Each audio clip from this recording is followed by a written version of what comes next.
আবার অবরোধ, আবার বিক্ষোভ, আবার শুনানি কেন্দ্রে উত্তেজনা। বিডিও অফিসে ঘেরাও তৃণমূলের। এসআইআর পর্বে আইন শৃঙ্খলা রক্ষায় সুপ্রিম কোর্টের কড়া বার্তার পরও বদলালো না ছবিটা। শুনানি পর্বে হয়রানি হেনস্থার অভিযোগে শনিবার বর্ধমান স্টেশনে রেল অবরোধ করে স্থানীয় বাসিন্দাদের একাংশ। রেল লাইনে শুয়ে শুরু হয় প্রতিবাদ। একদিকে স্টেশনের ভিতর টোটো এনে মাইকে প্রতিবাদ জানানো হয়, পাশাপাশি স্টেশনের বাইরে আগুন জ্বালিয়ে চলে বিক্ষোভ।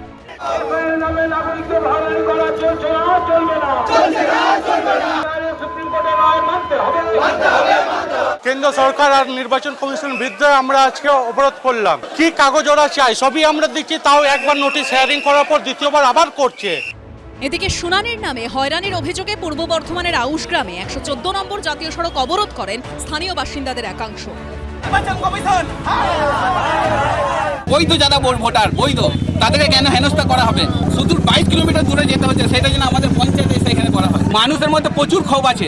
আমাদের গ্রামে 1200 ভোটার 600 জনকে হিয়ারিং এ ডেকেছে। এসআইআর শুনানিতে আদিবাসীদের হেনস্থার অভিযোগে রবিবার থেকে বর্ধমানে জেলা শাসকের দপ্তরের সামনে অনশনে বসার ডাক দিয়েছে তৃণমূলের আদিবাসী সেল। অন্যদিকে ভোটার তালিকায় এক ব্যক্তির নাম ডিলিটের অভিযোগে জলপাইগুড়িতে মিছিল করে তৃণমূল। বিক্ষোভ দেখানো হয় বিডিও অফিসের বাইরে। বিডিও জানিয়েছেন, যদি এরকম কোনো ঘটনা ঘটে থাকে দেখা করুন, ভোটার তালিকায় নাম তুলে দেওয়ার ব্যবস্থা করা হবে।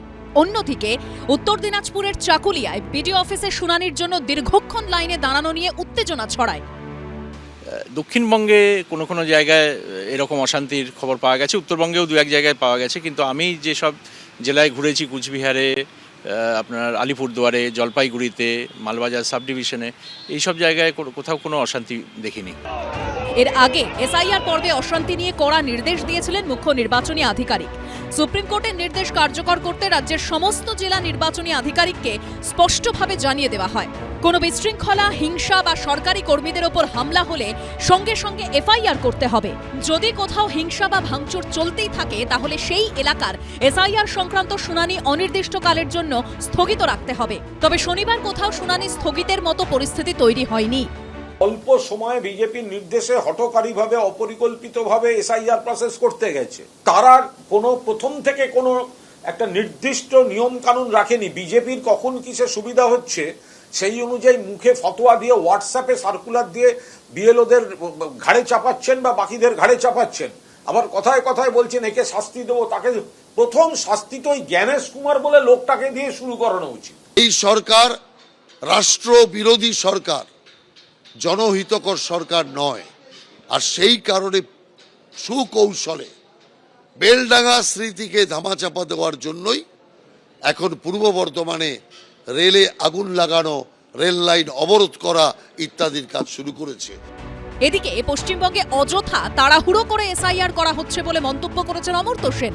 সংবাদ সংস্থা পিটিআই সূত্রে খবর, নোবেলজয়ী অর্থনীতিবিদ বলেছেন, ভোটাধিকার প্রাপ্ত ব্যক্তিদের যে আসন্ন বিধানসভা নির্বাচনে ভোট দেওয়ার অধিকার রয়েছে তা প্রমাণ করার জন্য নথি জোগাড় করার পর্যাপ্ত সময় পর্যন্ত নেই। এটি ভোটারদের জন্য তো বটেই, ভারতীয় গণতন্ত্রের প্রতিও অন্যায়। অমর্ত্য সেনের কথায়, এ ধরনের গুরুত্বপূর্ণ একটি কাজ অবশ্যই যত্ন সহকারে এবং পর্যাপ্ত সময় নিয়ে পরিচালনা করা উচিত। অথচ পশ্চিমবঙ্গে এসআইআর এর ক্ষেত্রে সেই রকম পরিস্থিতি নেই। সূত্রের দাবি, অমর্ত্য সেনের মন্তব্য প্রসঙ্গে নির্বাচন কমিশনের বক্তব্য, পৃথিবীর যে কোনো কর্মকাণ্ডে কোনো না কোনো ত্রুটি থাকবে। এত মানুষকে নিয়ে যেভাবে কাজ হয়েছে তাতে কিছু ভুল ত্রুটি থাকবেই। এখন অনেকেই সমালোচনা করছেন। কমল কৃষ্ণ দে, রাজা চট্টোপাধ্যায় ও সুদীপ চক্রবর্তীর report, ABP Ananda.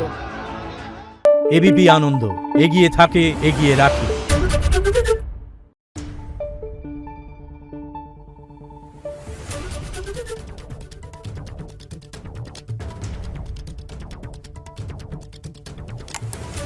Thank you.